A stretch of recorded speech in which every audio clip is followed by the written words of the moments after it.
సంవత్సరాల తరబడి ఎన్ని మందులు వాడినా మీ మోకాల నొప్పులు తగ్గట్లేదా? ప్రాణ పెయిన్ క్లినిక్ లో అత్యాధునిక చికిత్స.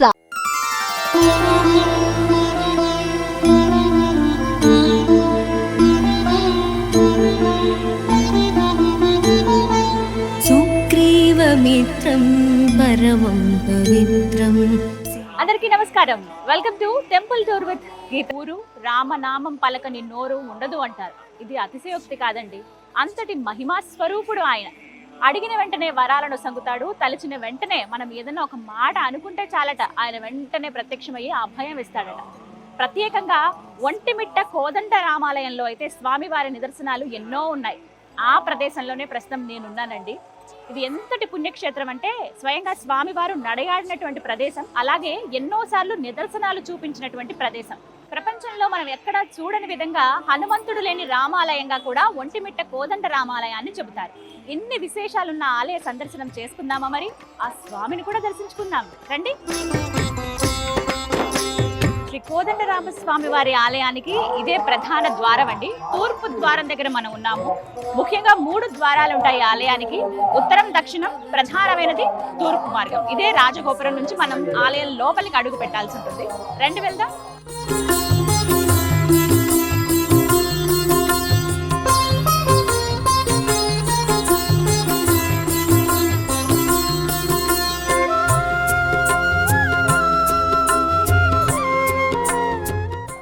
రామచంద్ర, ఎంత అద్భుతంగా ఉందో చూడండి. ఆలయం లోపలికి అడుగు పెట్టగానే మనకి అద్భుతమైన శిల్పకళ ఆకట్టుకుంటుంది. 11వ శతాబ్దంలో నిర్మించినటువంటి ఆలయం కదా. ఆ శిల్పకళ చూడండి ఎంత కళగా ఉందో.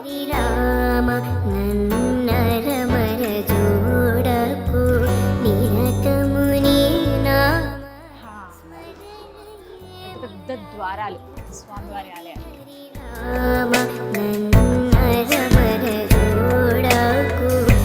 మందిర శిల్పకళలో ఒక విచిత్రాన్ని మీకు చూపిస్తాను చూడండి. ఇదిగోండి ఇక్కడే ద్వారం. మన లోపలికి రావడమే ఎడం పక్కగా మీరు గమనించవచ్చు. అందరూ ఖచ్చితంగా వీక్షించండి ఇది అద్భుతాన్ని. ఇక్కడ చూడండి, ఇక్కడ ఒక్కసారి ఈ విధంగా క్లోజ్ చేస్తే మొత్తం నందీశ్వరులు ఇలా పైకి తలెత్తినట్టుగా మనకు కనిపిస్తారు. అదే ఇక్కడ క్లోజ్ చేస్తే ఏనుగు, ఇదంతా కూడా ఏనుగు రూపం.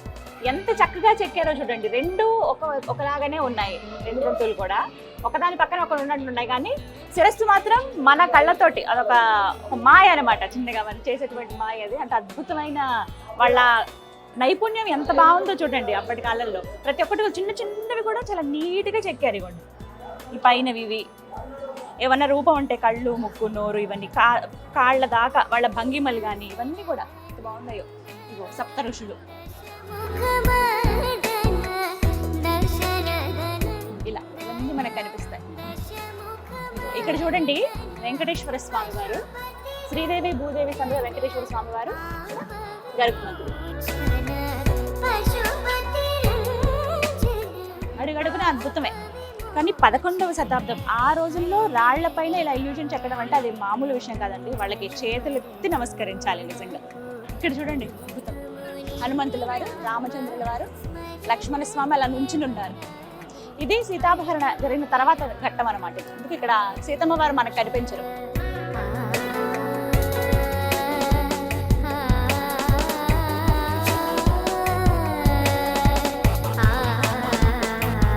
లోపలికి రాగానే మనకి ఇక్కడ కొన్ని శాసనాలు కనిపిస్తాయండి. 1356వ సంవత్సరంలో రాసినటువంటి శాసనాలు, శిలా శాసనాలు ఏవైతే ఉన్నాయో అవి ఇక్కడ మనకు కనిపిస్తాయి. శంకు చక్రవర్తి అలాగే సూర్యచంద్రుడి పైన పెట్టి ఇక్కడ మొత్తం శాసనం రాశారు. వీటికి సంబంధించింది అనమాట. ఇగో చక్రం ఇక్కడ మనకు కనపడుతుంది. ఇవన్నీ కూడా అప్పటి స్టోన్స్. ఎంత జాగ్రత్తగా వీటిని భద్రపరిచారో కదా, భద్రపరిచారు, కాపాడుకుంటూ వస్తున్నారనే చెప్పుకోవాలి. తూర్పు ద్వారం నుంచి అలా లోపలికి రాగానే ముందుగా మనకు ధ్వజస్తంభం దర్శనమిస్తుంది. ఆ ధ్వజస్తంభానికి నమస్కరించుకుని ప్రదక్షిణానికి వెళ్దాం.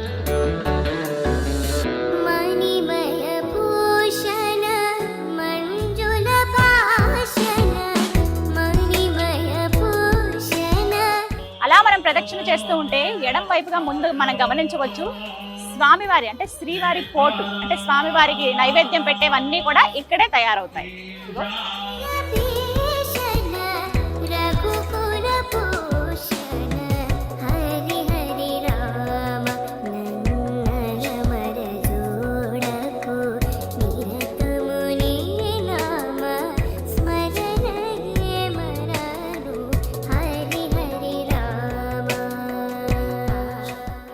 మనం 2 అడుగులు ముందుకు వేసుకుని వస్తేనండి ఎడం పక్కగా చూడొచ్చు మూర్తులు ఎంత దివ్యంగా ఉంటారు. ఇక్కడ ప్రతినిత్యం హోమం చేస్తారు స్వామివారికి.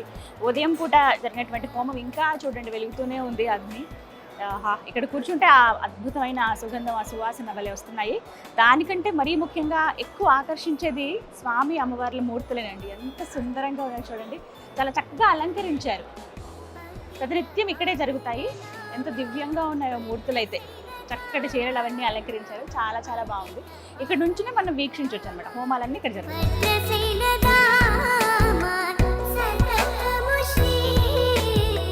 బ్రహ్మోత్సవాలు జరుగుతున్నాయి స్వామివారికి. ప్రతినిత్యం వేల మంది భక్తులు వస్తూ ఉంటారండి. పైగా ఇది వేసవి కాలం. ఇంత ఎండలో భక్తుల దాహార్తిని తీర్చేందుకు ఎన్నో ఏర్పాట్లు కూడా చేశారు ఆలయ కమిటీ వారు. ప్రధానంగా టీటీడీ వారు అయితే ఎక్కువ చొరవ తీసుకుని భక్తుల సౌకర్యార్థం కొన్ని ఏర్పాట్లు చేశారు. అందులో భాగంగా మంచినీరు సరఫరా అనమాట. ఎప్పటికక్కడ మంచినీళ్ళు అందిస్తున్నారు, మజ్జిగ ప్యాకెట్లు ఇస్తున్నారు, ఎప్పటికప్పుడు ప్రసాదాలు, ఇవన్నీ కూడా ప్రతినిత్యం భక్తులకు అందుతూనే ఉంటాయి అన్నమాట. Thank you. మహాప్రసాదం, జలప్రసాదం స్వామివారిది.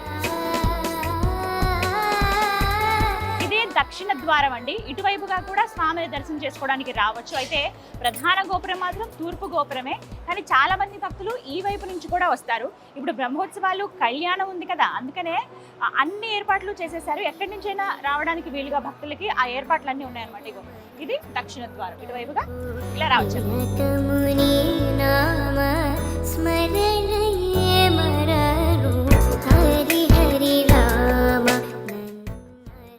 అలంకరించారు, చాలా అందంగా తీర్చిదిద్దారనే చెప్పుకోవాలండి. లక్షల మంది భక్తులు వస్తారు స్వామివారి కళ్యాణానికి. ఇందులో భాగంగా ప్రస్తుతం ఏర్పాట్లు అయితే అంగరంగ వైభవంగా ఉన్నాయన్నమాట. అందరికీ అన్ని సౌకర్యాలు ఉండే విధంగా ఏర్పాట్లు చేశారు.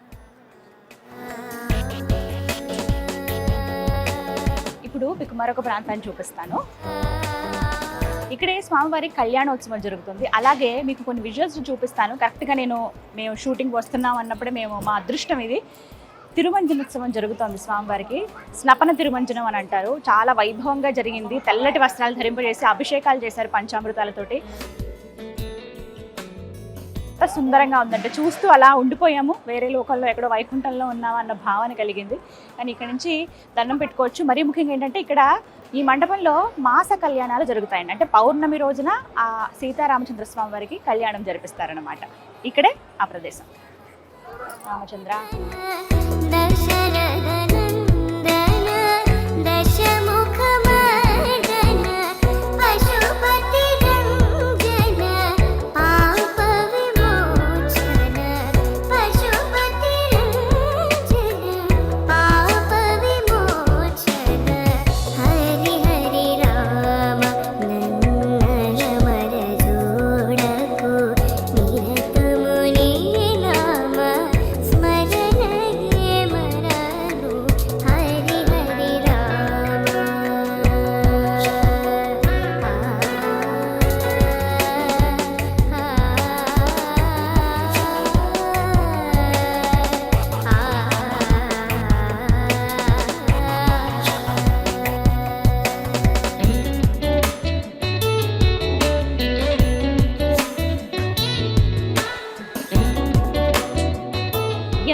సుందరంగా ఉందో తెలుసా అండి. ఆలయ ప్రాంగణం అంతా కూడాను గర్భాలయం ఒకటి మధ్యలో ఉంచితే మిగతా అంతా కూడా విశాలంగా ఉంటుంది. ఎంతమంది భక్తులు వచ్చినా ఏమాత్రం ఇబ్బంది పడకుండా కూర్చుని ఆ స్వామివారిని కొలుచుకునే విధంగా ఏర్పాట్లు చేశారు. ఎంత దివ్యమైన అతి ప్రాచీనమైన మందిరం ఇది. దగ్గర దగ్గర 11వ శతాబ్దంలో నిర్మించారంటే అప్పటి కళ చూడండి. అంటే ఆర్కిటెక్చర్ కావచ్చు, చుట్టూ ఉన్నటువంటి రాజగోపురాలు ఇవన్నీ కూడా. ఇంకొకటి ఏంటంటే మరీ ముఖ్యంగా చెప్పుకోవాలి, ఒక్కొక్క రాజు కాలంలో ఇంత ఇంత ఇంత ఇంత అలా అభివృద్ధి చెందుతూ వచ్చిందనమాట ఈ ఆలయం. ముందుగా ఒకసారి గర్భాలయం చూడండి ఎంత పురాతనమైందో. అంటే ఆ ఫీల్ అలా ఉంచడానికే ఏమో కానీ ఎక్కడ రంగులు అనేవి వేయలేదు. ఏ గోపురానికి మన రంగులు చూడడం. చూసారా, దక్షిణం, ఉత్తరం, తూర్పు రాజగోపురం, అలాగే ప్రధాన గర్భాలయం. ఎక్కడ మనం రంగులు వేయడం అనేది చూడడం. పాతకాలం కాబట్టి అలాగే ఉంచేశారు, అలా తెలియటానికి. చూడగానే మనకి ఎన్నేళ్లదో ఈ స్వామి మందిరం అని అనిపించే ఆ భావన వచ్చేస్తుంది అనమాట మనకి.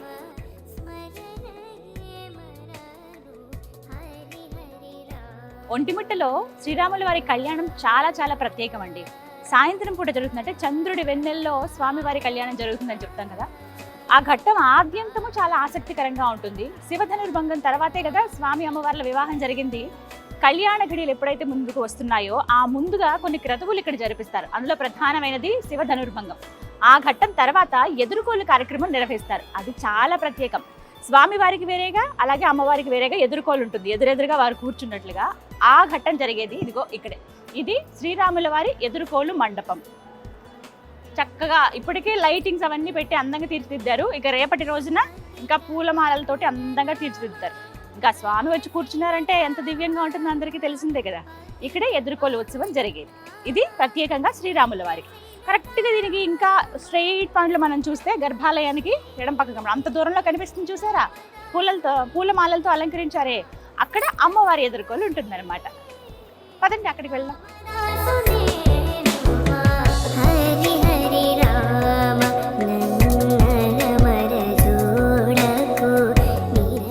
అలా మనం ముందుకు నడుచుకుని వస్తుంటేనండి ఇక్కడ మనం చూడొచ్చు ఉత్తర ద్వారం.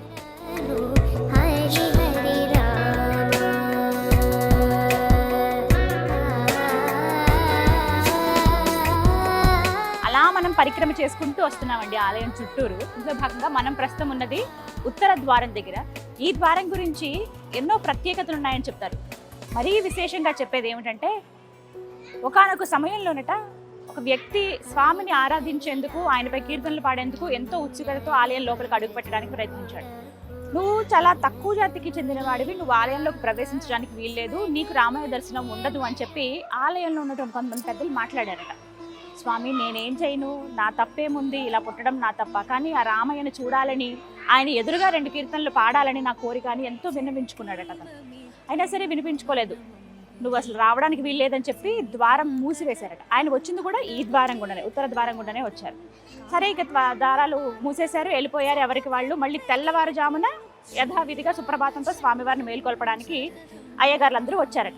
రావడం వాళ్ళేంటి, తూర్పు ద్వారం గుండా ఇలా వచ్చి గర్భాలయం ఏదైతే ఉంటుందో ఆ ద్వారాలు తీయగానే మూలమూర్తి ఏవైతే ఉన్నాయో ఆ మూలమూర్తి ఉత్తరం వైపుగా తిరిగి ఉండడం గమనించారు. అయ్యయ్యో, అపచారం, ఎంత పని జరిగిపోయింది, అసలు మూలమూర్తిని కదిపింది ఎవరు, ఇలా జరిపింది ఎవరు, ఎంత అపరాధం జరిగిందయ్యా అని చెప్పి ఒక్కసారి ఆయన మళ్ళీ ఆ మూలమూర్తిని కదిలించే ప్రయత్నం చేయగా అక్కడి నుంచి ఒక మాట పలికిందట. ఒకటే మాట అన్నారు, అతను నా భక్తుడు, కులం మతం ఆ వ్యక్తి ఎక్కడ పుట్టాడు ఏమిటి అనేది నేను చూడను, నా పైన అపారమైన భక్తి ఉంటే చాలు, నన్ను మనసులో స్మరించుకుంటే చాలు, నేను ఎప్పుడు వాళ్ళ వెంటనే ఉంటాను. ఆయన ఇంకా ఆ ద్వారం దగ్గరే ఉన్నారు, వెళ్ళి చూడండి, అందుకే నేను ఇటువైపుగా తిరిగానని ఆయన ఒక మాట చెప్తారంట స్వామి. వెంటనే పరుగున వచ్చి అయ్యర్లందరూ వచ్చి చూస్తే ఈ ఉత్తర ద్వారం తీసి చూడగానే అక్కడ ఉంటారట ఆ వ్యక్తి. అలా కూర్చునే ఉంటాడు. నాకు దర్శనం ఇప్పిస్తారు, రామయ్య ఎప్పటికైనా నాకు కనపడతాడని నేను ఇక్కడ కూర్చున్నాను. మొత్తానికి ఆయన లోపలికి ఆహ్వానించి ఆయనకి సకల మర్యాదలు చేసి స్వామి దర్శనాన్ని ఇప్పిస్తే ఆయన చక్క కీర్తనలు పాడగానే యథావిధిగా ఆ మూర్తి ఏ విధంగా అయితే తూర్పు వైపు తిరిగిందో అలా కనిపించిందట. అసలు ఇంతకన్నా నిదర్శనం ఏం కావాలంటే, ఆయన భక్తులు ఎవరని చూడరు, ఆయనపై భక్తి ప్రేమ ఉంటే చాలు, వాత్సల్యం ఆయన చూపిస్తారనడానికి ఇదొక నిదర్శనం. ఇలా ఎన్నో నిదర్శనాలు ఆ కోదండరామస్వామి ఈ ఒంటిమిట్టలో చూపించారని చెప్తారు. శ్రీరామచంద్రం సతతం నమామి. ఈ కోదండరాముడి సన్నిధిలోనే ఆ పరమశివుణ్ణి కూడా మనం దర్శించుకోవచ్చండి. అదే రామలింగేశ్వరుడి రూపంలో. ఈయన స్వయంభూ అని చెప్తారు. రాముల వారి సన్నిధిలోనే స్వయంభూగా వెలిచారు కాబట్టి ఆయన స్వయంభూ శ్రీ రామలింగేశ్వర స్వామి అయ్యారు. ఆయన దర్శనం చేసుకుంటే సకల పాపాలు పోయినట్టే అని భక్తుల నమ్మకం. ఓవైపు రాముల వారిని, మరోవైపు ఆ శివయ్యని, అంటే శివుడు విష్ణువు ఇద్దరు ఒకటే అనే భావన అందరిలోనూ ఉంటుంది కదా. అదే ఇక్కడ ఆలయంలో అణువణువున మనకు కనిపిస్తుంది. బుజ్జిగా భలే ఉన్నారు, నాగపడగ పైన ఆదిశేషుల పైన ఉంటే స్వామి అలా కూర్చున్నట్టుగా ఉన్నారు శివయ్య. ఇదంతా కూడా ప్రధాన ఆలయం. కొంచెం ముందుగా మనకి వెళితే గర్భాలయంకి చేరుకోవచ్చు. ఇక్కడ మరీ ముఖ్యంగా చెప్పాలి, దర్శనం ఉచితం అండి. ఎలాంటి డబ్బులు మనం కట్టాల్సిన అవసరం లేదు, టికెట్ ఏమీ తీసుకోవాల్సిన అవసరం లేదు. వచ్చిన వాళ్ళందరూ చక్కగా ఆ స్వామి దర్శనం చేసుకోవచ్చు. ఇదే గర్భాలయం లోపలికి వెళ్ళడానికి మార్గం. నేను వెళ్ళి ఆ స్వామిని దర్శించుకుని వస్తాను. ఎప్పుడెప్పుడు ఆ మూర్తిని చూద్దామా అని ఉంది నాకు.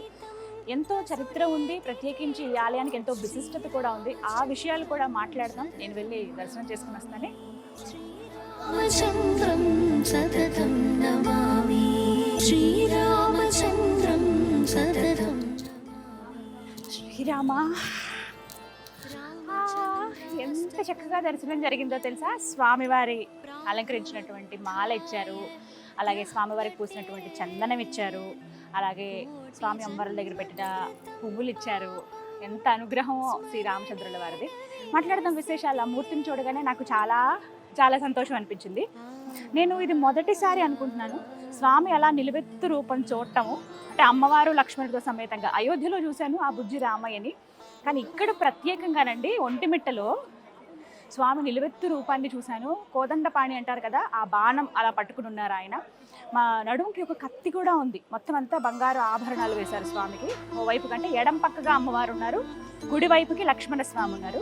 ఇక్కడ హనుమంతుడు అసలు ఉండరండి, ఎందుకంటే అప్పటికి హనుమంతుడు శ్రీరాముల వారిని కలవలేదు. హనుమంతుడు లేని ఏకైక ఆలయం ఈ ప్రపంచంలో ఏదైనా ఉంది అని అంటే గనక శ్రీరాముల వారి చెంత, అది ఒంటిమిట్ట మాత్రమే. అది ఇక్కడ ప్రత్యేకం. ఇంకా చెప్పాలి అని అంటే స్వయంగా జాంబవంతుల వారు ప్రతిష్ఠించినటువంటి విగ్రహం అనమాట. అదంతా కూడా ఏకశిల, ఒకే శిల పైన ఉన్నారు. పైకి మనకు అంత కనిపిస్తున్నా భూమి లోపలికి ఇంకా కొన్ని అడుగులు కిందకు ఉందంటండి. అంత పెద్ద శిల అది. పూర్తిగా ఒకటే శిల పైన ముగ్గురి రూపాలు మనం చూడొచ్చు. అలా నుంచుని ఉన్నారు. అమ్మవారు అయితే సిగ్గుపడితే ఎంత ముద్దుగా ఉందో తెలుసా, పచ్చటి చీర అలంకరించారు. స్వామివారికి ఏమో పింక్ కలర్ బ్లూ కలర్ పంచుతో అలంకరించారు. పైన ఆభరణాలు ఇవన్నీ వేశారు. ఆయన రాజు కదా, మహారాజు కదా, ఎంత బాగుందో.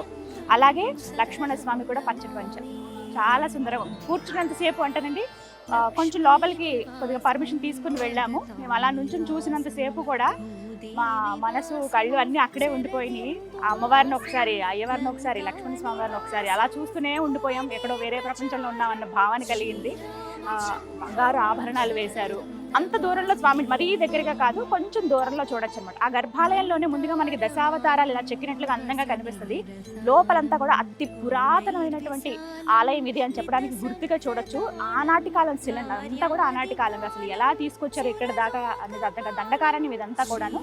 అయినా చాలా శ్రమ కూర్చి ఆలయాన్ని నిర్మించారనే చెప్తారు. మూర్తులు అయితే చాలా సుందరంగా ఉన్నాయి. మీరు వస్తే ఆలయానికి కాసేపు గడపండి, ఒక 2-3 నిమిషాలైనా అక్కడ నుంచి అలా చూస్తే చాలా స్వామి అమ్మవార్లను, లక్ష్మణ స్వామిని మనసంతా నిండిపోతుంది. ఎన్నెన్నో కోరికలు చెప్పుకోవాలి అది ఇదని వెళ్తాం, కానీ అక్కడికి వెళ్ళాక అవి ఏం గుర్తురావు. వాళ్ళని చూస్తే అలా చూస్తూ ఉంటాం అంతే. చూశాను, ఒకసారి వారి అనుగ్రహం వచ్చిందని అనిపించింది. గంధం వారికి అర్పించినది, అలాగే పూలమాల, ఈ పూలు అవన్నీ ఇచ్చారు. చాలా సంతోషం అనిపించింది. అలా నడుచుకుంటూ ఇలా వచ్చి మీ ముందు కనబడుతున్నాను. చూస్తే అర్థమైంది కదా ఎంత సంతోషంగా ఉన్నాను. ఇక స్వామివారి ప్రసాదానికి దారి ఇటువైపుగా అండి. ఇక్కడికి వెళితే మనకి చక్కగా వేడివేడి ప్రసాదం అందిస్తారు. ఇక వెళ్ళి తీసుకుందామా మరి, రండి. శ్రీరామచంద్రం సతతం నమామి.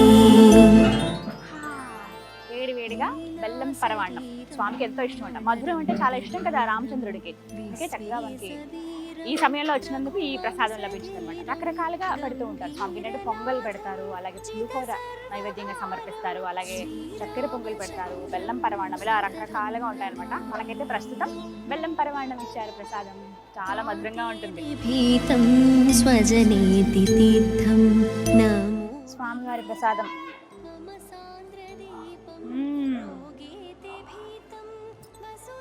ఎంత మధురంగా ఉందో. శ్రీరామచంద్రం సతతం. ఒంటిమిట్ట శ్రీ కోదండ రామాలయం గురించి ఎన్నో గాథలు ప్రచారంలో ఉన్నాయండి. ప్రత్యేకించి ఒక్క గాథ గురించి చెప్తారు. ఏమిటి అని అంటే, పూర్వకాలంలో అంటే త్రేతాయుగంలో శ్రీరాముల వారి కళ్యాణం తర్వాత వారు అరణ్యవాసం చేపట్టిన తర్వాత ఈ ప్రాంతానికి వచ్చినప్పుడు ఇక్కడ భృంగి అలాగే మృతంగ అనే మహర్షులిద్దరూ కూడా ఒక యాగం తలపెడతారు. ఆ యాగాన్ని రాక్షసులు వచ్చి పాడు చేయాలని చూస్తారు. అది ఎంతకీ వాళ్ళు తట్టుకోలేరనమాట. ఎంత చేసినా సరే ఏదో రకంగా పాడు చేయాలని ప్రయత్నిస్తూనే ఉంటారు. ఆ ఋషులు ఇంకా ఒకటే మాట చెప్తారు, మేము ఎంత కష్టపడుతున్నామో మా యాగానికి ప్రతిఫలం ఉండాలంటే అది పూర్తి చేయాలి. మీలాంటి పరాక్రమవంతులు ఉంటే వాళ్ళ నుంచి మేము బయటపడతాము, యాగాన్ని పూర్తి చేయగలుగుతామని చెప్పి వెళ్ళి రాముల వారికి చెప్పుకుంటే, అప్పుడు రాముల వారు ఆ రాక్షసులు ఎవరైతే ఉన్నారో వాళ్ళని పిడిబాకుతో సంహరిస్తారట. అందుకే ఇక్కడ మూలమూర్తికి బాణంతో పాటుగా పిడిబాకు అంటే ఒక చిన్న కత్తి ఇక్కడ బొడ్డులో ఉన్నట్టుగా మనం చూస్తాం. అది కూడా పూర్తి బంగారంతో ఉన్నది. లోపల గర్భాలయంలో స్వామివారిని గమనిస్తే మనకి తెలుస్తుంది అనమాట. ఆ పిడిబాకుతో ఆ రాక్షసుల్ని సంహరించారు. దానికి గుర్తుగా ఎంతో సంతోషించి స్వామి, అమ్మవారు అలాగే లక్ష్మణుల వారు వీరు ముగ్గురే కదా అరణ్యవాసపుడు వాళ్ళు వచ్చి ఇలా రక్షించారు. అందుకని వాళ్ళు గుర్తుగా ఒక రూపాన్ని శిలపైన చెక్కి ఉంచుకున్నారనమాట. ఆ నిత్యం పూజ చేసేవాడు. అలా కొన్ని యుగాలైన తర్వాత జాంబవంతుల వారు ఒకానొక సమయంలో స్వామి అనుగ్రహం కోసం ఇదే గుట్ట పైన తపస్సును ఆచరించారట. అలా ఎన్నో సంవత్సరాల తపస్సు చేస్తూ ఉండగా ఎదురుగా ఉన్నటువంటి ఇంకో గుట్ట పైన స్వామివారు ప్రత్యక్షమయ్యారట. జాంబవంత ఎందుకు ఇంతగా తపస్సు చేస్తున్నావు, నీకు ఏం కావాలి, దేని గురించి అని అడిగితే, స్వామి నీ కనికరం కావాలి, నీ అనుగ్రహమే కావాలి అని అంటే ఖచ్చితంగా కావాల్సిన వరాలను అందిస్తారట. ఎన్ని వరాలను అందించినా సరే, ఇక్కడికి నేను కోరుకుంటే, నేను మనస్సు పెట్టి ధ్యానం చేస్తే నాకు నువ్వు అనుగ్రహం ఇచ్చావు. అలాగే భక్తులందరూ ఎవరు వచ్చినా కూడా, ఎవరు నిన్ను తలుచుకున్నా కూడా, వచ్చి నిన్ను మొక్కినా నువ్వు అదే విధంగా అనుగ్రహించాలి. ఇక్కడ ఉన్నటువంటి నీ రూపం ఏదైతే ఉందో అది నేను ఇక్కడ ప్రతిష్ఠిస్తాను స్వామి అని చెప్తారట. తక్షణం అదే అవశ్యం తప్పకుండా జరుగుతుంది, నీకు అనుగ్రహిస్తానని చెప్పి స్వామి అంతర్ధానం అయిపోతారు. ఎంతో సంతోషించి జాంబవంతుల వారు ఏదైతే ముందు మహర్షులు చెక్కినటువంటి శిల ఏదైతే ఉందో, అంటే స్వామివారి రూపం, అమ్మవారు, శ్రీరాముల వారు, అలాగే లక్ష్మణ స్వామి వారు మొత్తం ఒకటే శిలపై చెప్తారు. ఆ రూపాన్ని తీసుకొచ్చి ఇప్పుడు మనం చూస్తున్నటువంటి ఈ గర్భాలయంలో ప్రతిష్ఠ చేశారనమాట. స్వయంగా జాంబవంతుల వారు ప్రతిష్ఠ చేసినటువంటి విగ్రహం ఇది. 3 కూడా ఏకశిలపైన ఉంటాయి. అందుకని ఇంతకుముందు, ఇప్పుడంటే ఇది ఒంటిమిట్ట రామాలయం అంటున్నారు, కానీ మీరు కొన్ని చోట్ల కూడా పేర్లు గమనించవచ్చు, ఏకశిలా నగరం అని. ఏకశిలపైన రాముల వారు, సీతమ్మ తల్లి, లక్ష్మణ స్వామి వీరు 3 ఉన్నారు కాబట్టి ఇది ఏకశిలా నగరం అని ఆయన చెప్పుకుంటారనమాట. ఈ విధంగా ఒక గాథ ప్రచారంలో ఉంది.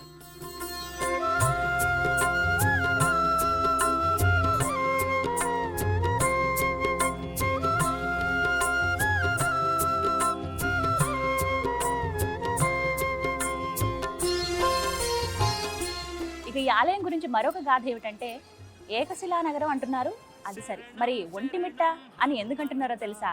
ఒంటుడు మిట్టడు అనేటువంటి 2 దొంగలు ఉండేవారట ఈ ప్రాంతంలో. వారు ప్రతినిత్యం దొంగతనాలు చేయటం, ఎవరో ఒకరి దగ్గర నుంచి తప్పించుకుని వచ్చి గర్భాలయంలో దాక్కోవడం. అప్పుడంటే ఇంత ప్రహరీ గోడలు ఇవేవి ఉండేవి కాదు, కేవలం గుడి మాత్రమే, పైన గోపురము, చిన్నగా ఒక గర్భాలయం మాత్రమే ఉండేది.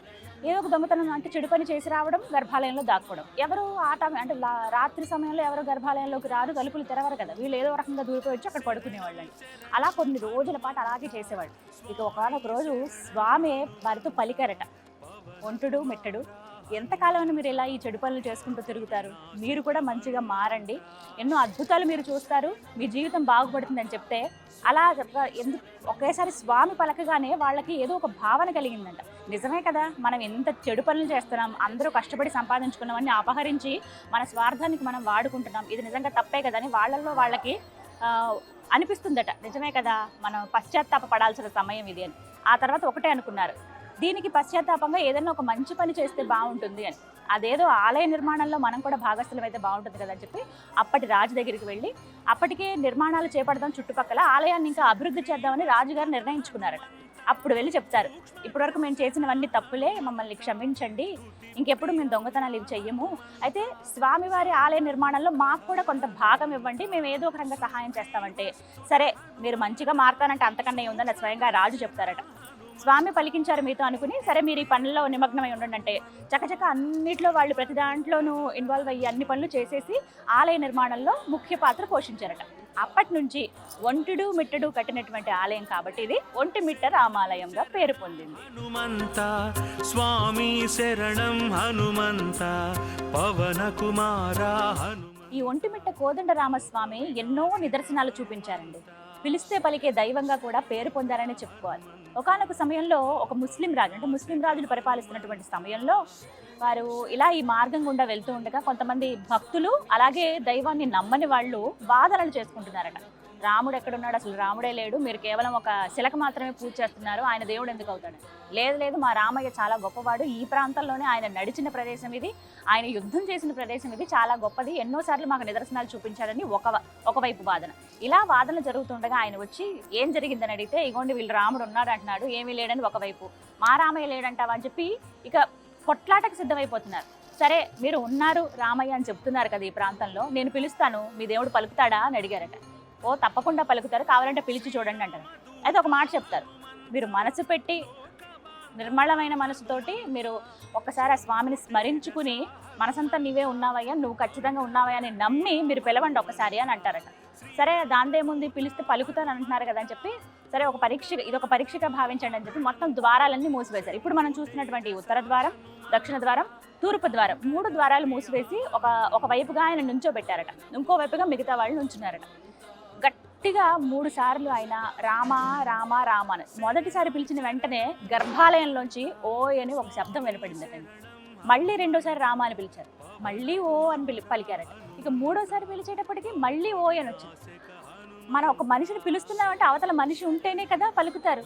ఇంకా ఆయనకి దెబ్బకి 2 చేతులు జోడించి నమస్కరించుకుని స్వామి నువ్వు ఖచ్చితంగా ఉన్నావయ్యా అని మిగతా వాళ్ళకు కూడా ఆయన ఈ విధంగా నిదర్శనం చూపించారు. అప్పటి నుంచి ఆయన కూడా తరచుగా ఆలయానికి రావడం, దర్శించుకోవడం మనం గమనిస్తాం. ఇలా ఈ మతం ఆ మతం, ఈ కులం ఆ కులం అని లేదండి. అందరూ ఆ రామయ్య భక్తులే, అందరూ ఆ రామయ్యను ఇష్టంగా పూజించే వాళ్ళే.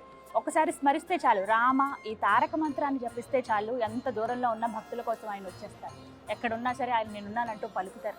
అలా ఇప్పుడు నేను చెప్పినవి కేవలం చాలా తక్కువ నిదర్శనాలండి. అడుగడుగున మీరు ఒక్కసారి ఆలయానికి రండి, మీకు ఎక్కడ చూసినా అద్భుతమైన శిల్పకళతో పాటుగా ఆ రాముల వారి రూపమే దర్శనమిస్తూ ఉంటుందన్నమాట. ఎంత సుందరంగా ఉంటాయంటే ఎక్కడికక్కడ దివ్యమూర్తులు మనకి దర్శనమిస్తాయి. ఈ యాగశాల దగ్గర, కళ్యాణం జరిగే దగ్గర, తిరుమంజనం, మరోవైపేమో ఎదుర్కోలు ఉత్సవాలు జరిగేటువంటి మండపాల దగ్గర మధ్యలో శివయ్యని చూడొచ్చు. ఇలా ఎక్కడ చూసినా ఆ స్వామి రూపం ఏదో ఒక రకంగా మనకు కనబడుతూనే ఉంటుందన్నమాట.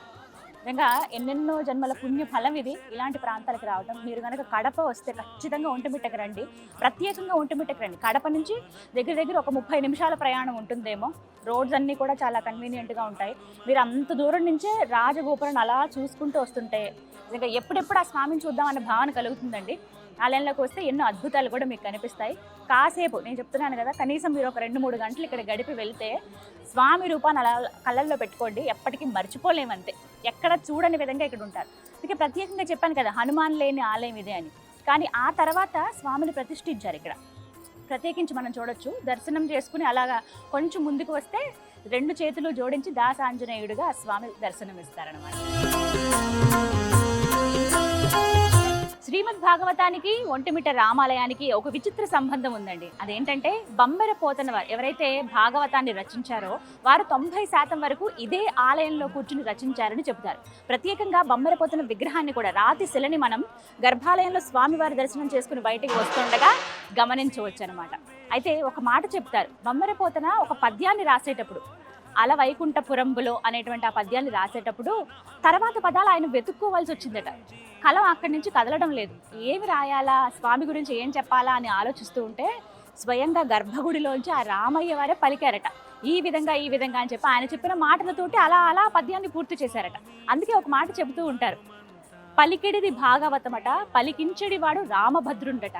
ఇది అక్షర సత్యం అండి. స్వయంగా స్వామివారే పలికి రాయించినటువంటిది. అందుకే బమ్మెర పోతన గారు ఒక పని చేశారు. ఏమిటంటే పూర్తయిపోయిన తర్వాత భాగవతం అంతా కూడా ఇక్కడే ఈ స్వామివారి పాదాల చెంతనే అంకితం ఇచ్చారట. దాని గుర్తుగా ఒక శాసనం కూడా మనం ఇక్కడ ఆలయ ప్రాంగణంలో గమనించవచ్చు.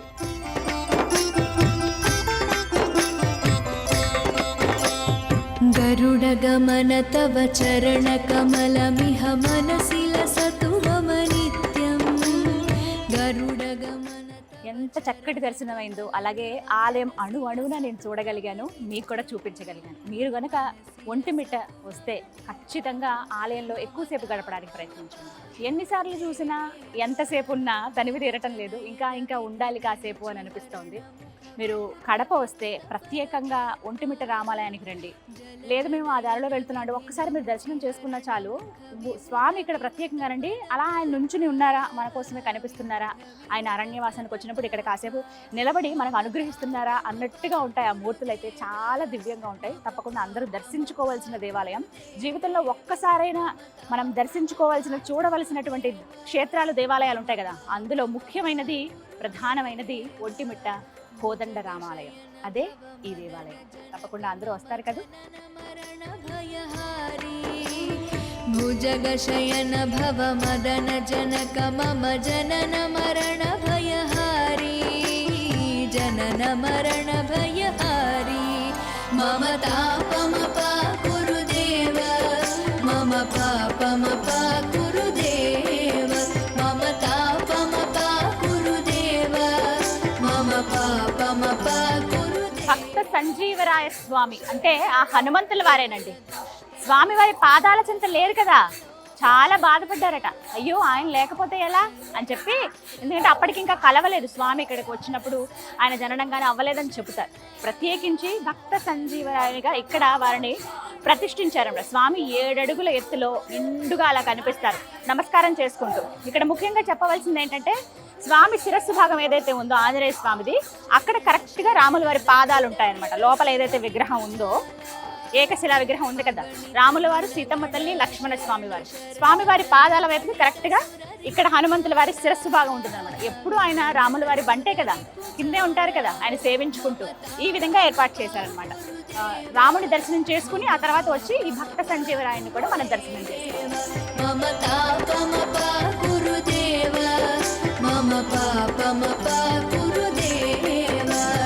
భక్తవర్యమిహ భూరి కరుణయా పాహి భారతీ తీర్థం. శ్రీ కోదండరామ స్వామివారి రథం చూసారా, ఎంత పెద్ద రథమో. ఈ రథం పైనే స్వామివారు ఊరేగుతారు. కళ్యాణం జరిగిన తర్వాతి రోజున మొత్తం ఇక్కడ ఈ గ్రామాలన్నీ కూడా ఊరేగిస్తారండి. అశేషమైన భక్తుల నడుమ ఆ స్వామివారి ఊరేగింపు చూడాల్సిందే. ఎంత కన్నుల పండుగగా ఉంటుందో. 30 అడుగులు ఉన్నటువంటి ఈ రథంలో ఆ మధ్యలో మూర్తులను అలా ఉంచి మొత్తం విహరింపజేస్తారు. మాఢ వీధులతో పాటుగా పూర్తిగా ఈ గ్రామాలన్నీ కూడా స్వామివారు విహరిస్తారనమాట. కళ్యాణం జరిగిన తర్వాత అంటే పట్టాభిషేక ఘట్టం అవుతుంది కదా, ఇలా చేసుకుని రాజులాగా ఆయన ప్రజలందరినీ చూస్తారనమాట ఆ రోజున ఇదే రథం పైన. ఎంత పెద్ద రథమో చూడండి, సుందరంగా అలంకరించారు. కళ్యాణం ఉందిగా మరికొద్ది రోజుల్లో. ఒంటిమిట్ట కోదండ రామాలయానికి దగ్గరలోనే మనం రామతీర్థం, లక్ష్మణ తీర్థం అని చూస్తామండి. ఆ ప్రదేశానికి వెళ్ళే మార్గమే ఇది. ప్రధాన ఆలయానికి 200 మీటర్ల దూరంలో ఉంటుంది. నడుచుకుంటూ కూడా రావచ్చు, లేదు వాహనాల్లో వచ్చే వాళ్ళు కూడా రావచ్చు. ఇక్కడ పార్కింగ్కి కొంత స్థలం ఉంటుంది. ఇలా మెట్లు దిగి కిందకి వెళ్ళాలి ఆ తీర్థాలను మనం దర్శించుకోవాలంటే. ఇక్కడ ఒక కథనం కూడా ఉంది. అరణ్యవాసంలో ప్రత్యేకించి సీతారాముల వారు అలాగే లక్ష్మణ వారు వెళుతున్నప్పుడు సీతమ్మదేవి రాముల వారిని ఒక మాట అడుగుతుందట. ఇది ఇంత దండకారణ్యంగా ఉంది, పశుపక్షాదులు దాహం తీర్చుకోవడానికి చుక్క నీరు కూడా లేదేంటి స్వామి అని అడుగుతుందట. అప్పుడు జానకమ్మ మనసులో ఉన్నటువంటి ఆ అంతరంగాన్ని రాముల వారు గమనిస్తారట. ఏంటి అని అంటే సీతమ్మ వారికి దాహం కలిగింది అని. ఆవిడ డైరెక్ట్గా స్వామివారిని అడగకుండా ఈ విధంగా వాటన్నిటికీ ఎలా స్వామి మరి అని అడుగుతుందట. వెంటనే ఆయన ఆ మనసులో ఉన్నది గమనించి తన దగ్గర ఉన్న బాణంతో కిందకి నేలపైకి బాణం ఇలా విసురుతారట. కిందకి ఇలా వేయగానే భూమి అంతా ఇలా చీలుకుపోయి లోపల నుంచి గంగా జలం పుట్టుకొస్తుంది. అలా వచ్చినటువంటి నీరు ఏదైతే ఉందో ఇప్పుడు రామతీర్థంగాను. మరోవైపున లక్ష్మణ స్వామి వారు కూడా నిజమే కదా, ఇక్కడ ఉన్నటువంటి పశుపక్షాలన్నిటికీ కూడా నీరు కావాలి, అవన్నీ ఇక్కడ వచ్చినప్పుడు వాటి దాహార్తి తీరాలనే ఉద్దేశంతో ఆయన కూడా ఒక బాణాన్ని ఆ రామయ్యను స్మరించుకుని వేస్తారట. అది లక్ష్మణ తీర్థంగా. 2 గుండాలు మనకి పక్కపక్కగానే కనిపిస్తాయి. మెట్లు దిగి కిందకి వెళ్లాల్సి ఉంటుంది. ఇలా ఇక్కడ దర్శనం చేసుకుని కూడా స్వామివారి దగ్గరికి వెళ్ళి అక్కడ కాసేపు ఆలయంలో కూర్చుంటారు చాలామంది. ధ్యానం చేసుకోవడం, ఆ స్వామివారిని మనసారా తలుచుకోవడంతో మొత్తంగా ఒక్కొక్కటి చూసుకుంటూ వెళ్తానండి. ప్రతి చోట ఆనవాళ్లు మనకు కనిపిస్తాయి. అరణ్యవాసంలో వారు అడుగుపెట్టి ఇక్కడ కొంత రోజుల పాటు గడిపినటువంటి ప్రదేశాలు ఇవన్నీ కూడాను. ఎంత పుణ్యం, ఎంత పావనమో కదా.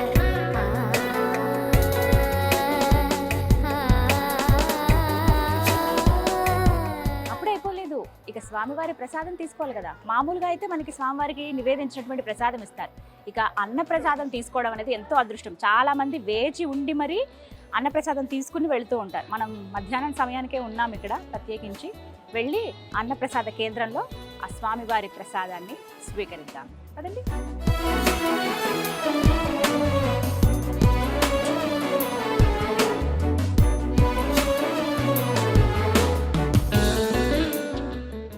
రాములవారి ప్రసాదం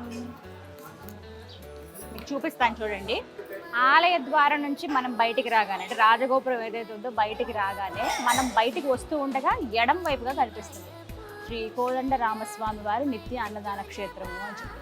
లోపలికి ఇలా రండి. విశాలమైన ఒక హాల్ ఉంటుంది. ముందుగా వడ్డించే వాళ్ళు ఇక్కడంతా కూర్చొని తినడానికి అనమాట. చక్కగా ప్లేట్, మనం తిన్నటువంటి ప్లేట్ని శుభ్రంగా కడిగి అక్కడ పెట్టేస్తాము. తర్వాత అరిటాకు ఇస్తారు. అరిటాకులో కమ్మగా భోజనం. ఫస్ట్ స్వీట్ శనగపప్పు, అలాగే తాలికలు, పాల తాలికలు అంటారు కదా, అవి వేసారు. సగ్గుబియ్యంతో బెల్లం వేసి ఒక కమ్మని ప్రసాదం స్వీట్ అనమాట. తర్వాత పుదీనా పచ్చడి, అన్నం, మామిడికాయ పప్పు, అప్పడాలు, రాగి ముద్ద కూడా ఉంటుంది. కావాలంటే అది కూడా తీసుకోవచ్చు. మళ్ళీ అన్నం పెట్టించుకోవచ్చు, ఉచితమే.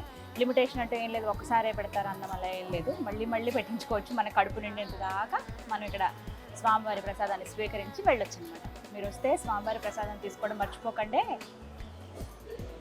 రామచంద్ర వేడిగా ఉంది. పాలతాలికలు తిని ఎన్ని సంవత్సరాలు అయిపోయిందో.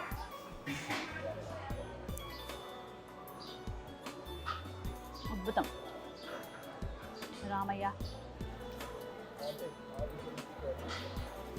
బాగా ఎండగా ఉందండి, ఎక్కువ నీళ్ళు తాగేస్తాం. కొంచెం ప్రసాదం తీసుకోవడానికి కూడా కడుపులో ఖాళీ ఉంచుకోండి. ఎంత బాగుందో.